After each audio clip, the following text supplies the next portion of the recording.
BJP ಈಗ 7 ತಿಂಗಳಲ್ಲಿ ಎಷ್ಟು ಬಾಂಬ್ ಹಾಕಿದ್ರು ಎಲ್ಲ ಟೂಸ್ ಆದ್ವ ಏನಂದ್ರಿ? ಈಗೂ ನಿನ್ನೆ ಹಿಡಿದು ಟಿವಿಯಲ್ಲಿ ಹೊಡಿತದ ಅವೆಲ್ಲ ಟೂಸ್ ಬಾಂಬ್ಗಳೇ ಅದಾವ. ಗೊತ್ತಾಯ್ತಾ? ಯಾರೋ ಜೆಡಿಎಸ್ ಆಗಲಿ ಕಾಂಗ್ರೆಸ್ ಆಗಲಿ ಒಬ್ಬ MLA ಬಿಜೆಪಿ ಕಡೆ ಹೋಗೋದಿಲ್ಲ. ಬರೆದಿಟ್ಕೋರಿ ನೀವು. ಗೊತ್ತಾಯ್ತಾ? ನಿಮ್ ಜೆಡಿಎಸ್ ಶಾಸಕರು ಹೋಗ್ತಾರಂತ ಪ್ರಶ್ನೆನೇ ಬರಲ್ಲ ನಡ್ರಿ. ಉಲ್ಟಾ ಬಿಜೆಪಿ ಶಾಸಕರೇ ನಂಬಲ್ಲಿ ಬರ್ತಾರ. ಎಷ್ಟು ಜನ ಬರ್ತಾರೆ ಬಿಜೆಪಿ? ಅದು ನೋಡ್ತಾ ಹೋಗಿ. ಯಾಕೆ ಹೇಳ್ತೀನಿ ಕೇಳಿ. ಈಗ ಅವ್ರಿಗೆ ಗೊತ್ತಾಯ್ತು ಇಷ್ಟು ದೊಡ್ಡ ಪ್ರಮಾಣದಲ್ಲಿ ದೇಶದಲ್ಲೇ ಯಾರು ಸಾಲ ಮನ್ನಾ ಮಾಡಿಲ್ಲ, ಇವ್ರು ಮಾಡ್ತಾ ಇದಾರ. ಬಡವ್ರ ಪರವಾಗಿ ಕೆಲಸ ಮಾಡ್ತಾ ಇದಾರೆ, ಎಲ್ಲ ಭಾಗ್ಯಗಳು ಕೊಡ್ಲತ್ತಾರ ಅಂದ್ರ ಇನ್ನೊಂದ್ 4 ದಿನ ಗೊತ್ತಾಯ್ತು ಇದು ಸ್ಟೇಬಲ್ ಆಗಿ ಇದು ಫಸ್ಟ್ ಕ್ಲಾಸ್ ನಡೀತದ ಅಂದ್ರ ನಮ್ದೇನ್ ಕೆಲಸ ಇಲ್ಲ ಅಲ್ಲಿ ಬಿಜೆಪಿ ಇಲ್ಲ ಅಂತೇಳಿ ಅವರೇ ಈ ಕಡೆ ನಮ್ ಕಡೆ ಬರ್ಲಾಕ್ ಸ್ಟಾರ್ಟ್ ಮಾಡ್ಬಿಡ್ತಾರ.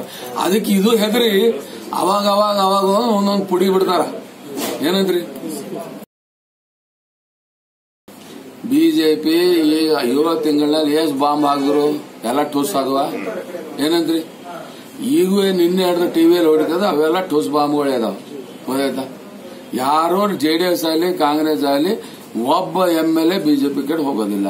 ಬರೆದಿಟ್ಕೋರಿ ನೀವು. ಗೊತ್ತಾಯ್ತಾ? ನಿಮ್ ಜೆಡಿಎಸ್ ಶಾಸಕರು ಹೋಗ್ತಾರಂತ ಪ್ರಶ್ನೆನೇ ಬರಲ್ಲ ನಡ್ರಿ. ಉಲ್ಟಾ ಬಿಜೆಪಿ ಶಾಸಕರೇ ನಂಬಲ್ಲಿ ಬರ್ತಾರ. ಎಷ್ಟು ಜನ ಬರ್ತಾರೆ ಬಿಜೆಪಿ? ಅದು ನೋಡ್ತಾ ಹೋಗಿ. ಯಾಕೆ ಹೇಳ್ತೀನಿ ಕೇಳಿ. ಈಗ ಅವ್ರಿಗೆ ಗೊತ್ತಾಯ್ತು ಇಷ್ಟು ದೊಡ್ಡ ಪ್ರಮಾಣದಲ್ಲಿ ದೇಶದಲ್ಲೇ ಯಾರು ಸಾಲ ಮನ್ನಾ ಮಾಡಿಲ್ಲ, ಇವ್ರು ಮಾಡ್ತಾ ಇದಾರ. ಬಡವ್ರ ಪರವಾಗಿ ಕೆಲಸ ಮಾಡ್ತಾ ಇದಾರೆ, ಎಲ್ಲ ಭಾಗ್ಯಗಳು ಕೊಡ್ಲತ್ತಾರ ಅಂದ್ರ ಇನ್ನೊಂದ್ 4 ದಿನ ಗೊತ್ತಾಯ್ತು ಇದು ಸ್ಟೇಬಲ್ ಆಗಿ ಇದು ಫಸ್ಟ್ ಕ್ಲಾಸ್ ನಡೀತದ ಅಂದ್ರ ನಮ್ದೇನ್ ಕೆಲಸ ಇಲ್ಲ ಅಲ್ಲಿ ಬಿಜೆಪಿ ಇಲ್ಲ ಅಂತೇಳಿ ಅವರೇ ಈ ಕಡೆ ನಮ್ ಕಡೆ ಬರ್ಲಾಕ್ ಸ್ಟಾರ್ಟ್ ಮಾಡ್ಬಿಡ್ತಾರ. ಅದಕ್ಕೆ ಇದು ಹೆದರಿ ಅವಾಗ ಅವಾಗ ಅವಾಗ ಒಂದೊಂದು ಪುಡಿ ಬಿಡ್ತಾರ.